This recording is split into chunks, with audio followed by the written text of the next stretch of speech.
Indit balang siar pangabutuh pusaka hiji-hijina tuluy nganteran anu gawe ngacor ka kebon. Tah isuk-isuk aya namah disampakeun pemandangan anu paburisa tapi kehelaanan moal waka dipiara lantaran ayeuna teh bagian ngawawancara pusaka hiji-hijina atuh geuleuyeung wening ye si bunit teh numpak senang nah kunaon atuh cenah bunit kot diwawancara pusaka hiji-hijina teh heueuh apan bagian ka pasar poe ayeuna teh besti biasa we sok naros heula apanan bisi aya kahoyong bisi hoyong anu beda ti sasari tah ieu si bunit geus nepi di kediaman pusaka ari direretan teh ka mana ieu teh teu aya ari si horeng teh geuningan di luar besti ning tah torojol we si bapak teh keur sasapu pipir cenah hoyong naon bapak teh abi ayeuna bade ka pasar naon we kumaha niat cenah da bako aya keneh cenah atuh geuleuyeung wening ye si bunit teh bari bingung atuh da sok bingung besti ari geus nemalan kitu teh ning tuh teu karasa kalah geus nepi we di pasar bari lempang teh bari mikir ieu teh sirah mah urang meuli heula nu amis wening ye biasana si bapak teh sok resepeun wajit jeung ali-ali tah urang beuli we duanana tah ieu mah tahu tempe keur stok bebenyi sok kudu aya we geuning besti nu kieu mah tuluy we si bunit teh meuli bawang bager jeung bawang liwar panggih deui jeung jengkol ngora tah bapak teh sok resepeun nu kieu tuluy we meuli buah mangga ning ieu soalna pernah naroskeun basa eta tah tuluy we meuli salaki keur bebenyit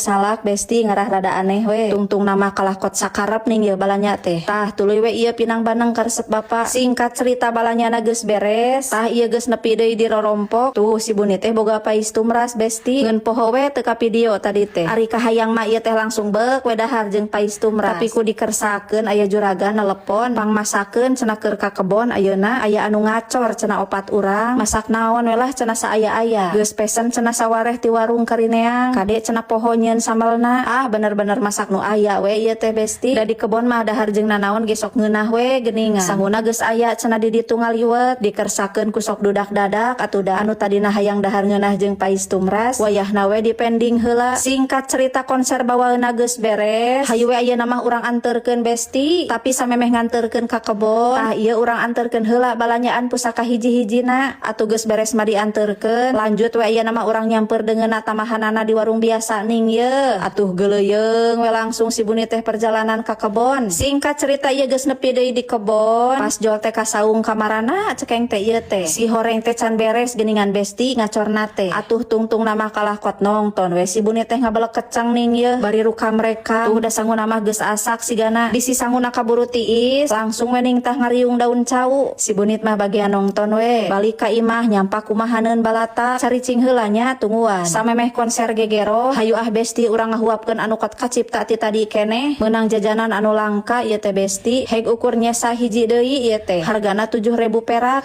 nya mending we atuh daripada kudu ngalah sorangan